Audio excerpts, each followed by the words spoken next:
આ જે ગુંડાના અસામાજિક તત્વો છે આ રીતે ખુલ્લેઆમ દાદાગીરી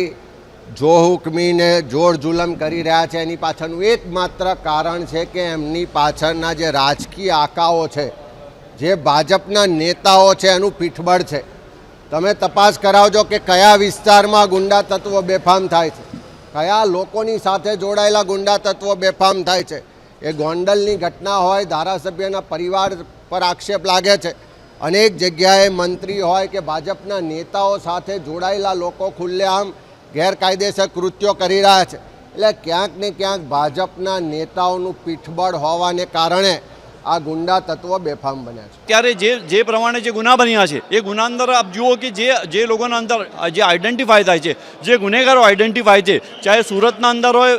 બરોડાના અંદર હોય કે રાજકોટના અંદર હોય કે અમદાવાદ શહેરના અંદર હોય, જે પ્રમાણે જે પરપ્રાંતિયો આવેલા છે, કોઈ ત્યાં જે ધંધા રોજગાર માટે ગુજરાતમાં આવે તેમને ધંધા રોજગાર માટે એ વાત બરોબર છે, પરંતુ ત્યાં કોઈ પણ જે પણ એક્ટિવિટી ત્યાં યુપી બિહારના અંદર કરતા હોય ને અમદાવાદ શહેર કે ગુજરાતના અંદર આવીને આવી જ ઘટનાઓ કરતા હોય તો હું સમજુ છું કે આવા પરપ્રાંતિયો જે આવે છે એ ભારતીય જનતા પાર્ટીના ધારાસભ્યો પણ જ્યારે સંકલન સમિતિની મિટિંગ હોય છે, પોલીસ કમિશનરની મિટિંગના અંદર પણ એ લોકો રજૂઆત કરતા હોય છે કે આ પરપ્રાંતિયો છે અને અમારા વિસ્તારોના અંદર જે પ્રમાણે બેફામ દારૂ જુગારના કે ડ્રગ્સના જે કામો થાય છે એના અંદર સંકળાયેલા હોય છે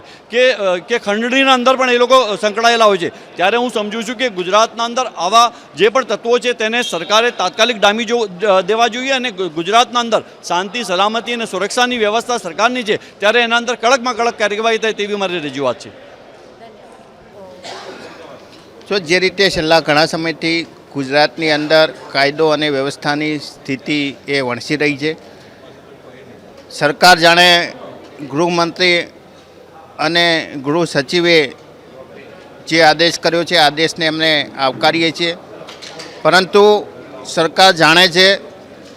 કે કયા વિસ્તારની અંદર, કયા તાલુકાની અંદર, કયા ગામની અંદર કયા લોકો બુટલેગર છે.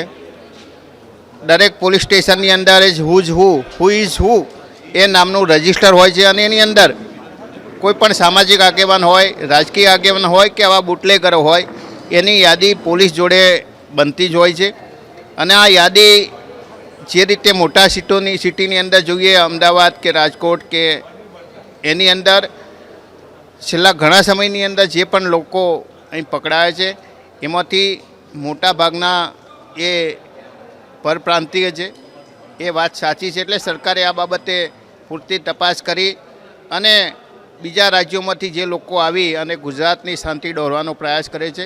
એમની સામે પણ કાર્યવાહી કરવી જોઈએ. અને રાજકીય પાર્ટીઓ સાથે સંકળાયેલા, ભારતીય જનતા પાર્ટી સાથે સંકળાયેલા જે પણ વ્યક્તિઓ હોય, જે દાદાગીરી કરતા હોય, લુખાગીરી કરતા હોય, પરંતુ એમને આડકતરી રીતે બચાવવાનો પ્રયાસ કરવામાં આવતો હોય એમની સામે પણ તવાઈ કરવી જોઈએ. માનો કે હું મોરબીમાં લગભગ 3000 ઉદ્યોગ છે, બહારના પરપ્રાંતિ લગભગ 3 લાખ માણસો કામ કરે. કોઈ ટ્રક લઈને આવતા હોય, કોઈ આ આવતા હોય, તો નો ડાઉટ સ્વીકારવું પડે કે બહારનાને થોડું ઘણું વ્યસન હોય, કારણ કે અહીંયા છૂટ હોય ને ગુજરાતમાં છૂટ નથી હોતી. એટલે ખટારા લઈને આવતા હોય ને કાંઈ આવતા હોય ને કાંઈ એવું હોય તો ક્યાંક કાંઈક નાની મોટી રણજર હોય, પણ એનો સામલો કરવો હોય તો અમારું જે પોલીસ ડિપાર્ટમેન્ટ છે અને અમારા જેવા સક્રિય હોય તો એનો સામલો થઈ શકે એ 100% મને ખાતરી છે.